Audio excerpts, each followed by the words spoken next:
Use of technology in GST. No conversation about the journey of GST and what next on GST in India is even half complete if we do not talk about technology. In our survey, we have covered the aspect of technology in some depth. No one better than Prakash Kumar, who is the former GSTN CEO, who's with us today to help us decode and understand the questions and the answers received from the CXOs who have responded to the survey. Prakash, welcome and thank you for being with us on this conversation. Thanks, Mahesh. It's a pleasure. Excellent. As always, it's important to start with the first question that we raised, that has the government's recent technology digitization drive actually been helpful to you as industry? Was the question posed? You know the answers. What's your take, Prakash? So the way question was framed, I think some people, especially from MSME who are not automated, answered it taking into consideration both ends, which is their own side as well as the tax professionals. And that is relevant, or rather obvious, from what the large ones have said, whose automation system is quite on the high side. And of course, they still have challenges. So that's the way I see it, because most of the functions have been automated at the GST side. And that's my take on this. And it would be good that next time when we conduct a survey, we could also ask what are the things they would like to be automated next. Excellent. We'll certainly do that. I think the next question, which was more a self-evaluation question for the respondents as to how satisfied they are with actually responding to the rapid pace of the government's technology platform.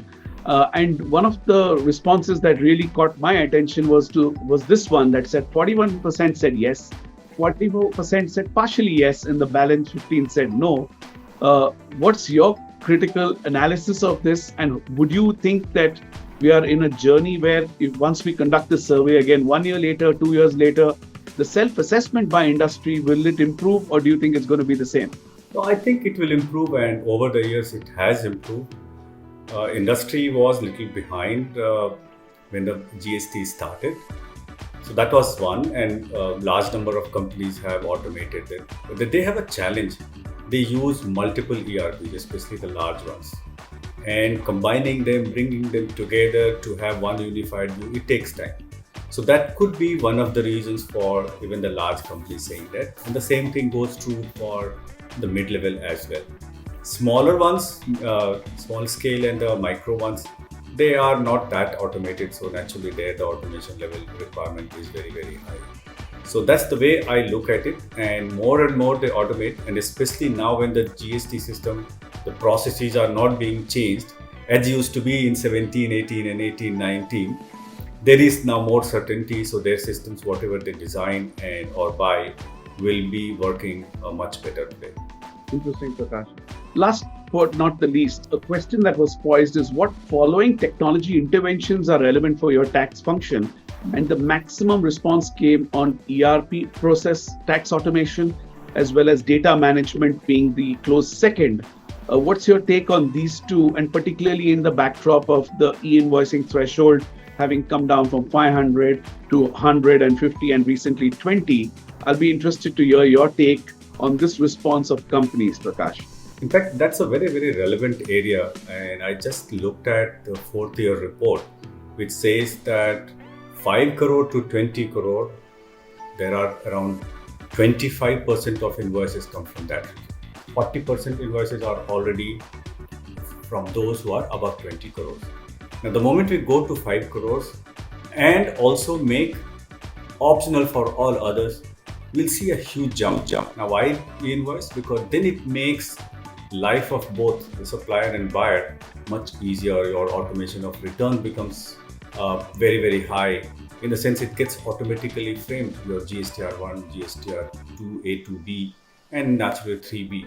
So that's the area which I think is very, very important. The other part which you mentioned about data management, yes, that's very important, especially now when the audits are going to start. Now, the tax department for a change is on a much better footing because they have all kinds of analysis, the tools which we have developed, and we meaning GSTN has developed and given to them, and the questions will be looking at the trends, looking at exceptions, looking at outliers, and unless until the taxpayers are also organized properly, they will find it very difficult. So my message will be that please organize, keep things ready so that you are able to answer the questions from the tax officers. Thank you. I think that's an interesting closing note because indeed, with 5 years of GST having passed by, with the audit, readiness is a focus area and nothing more critical than actually having your data management and data lake ready for you to be audit ready. Thank you again, Prakash. As always, wonderful having a discussion with you on a topic that you're very passionate about and that you've driven and instrumental to what we have seen today. And thank you again. Thanks, Mahesh. It's my pleasure to be here.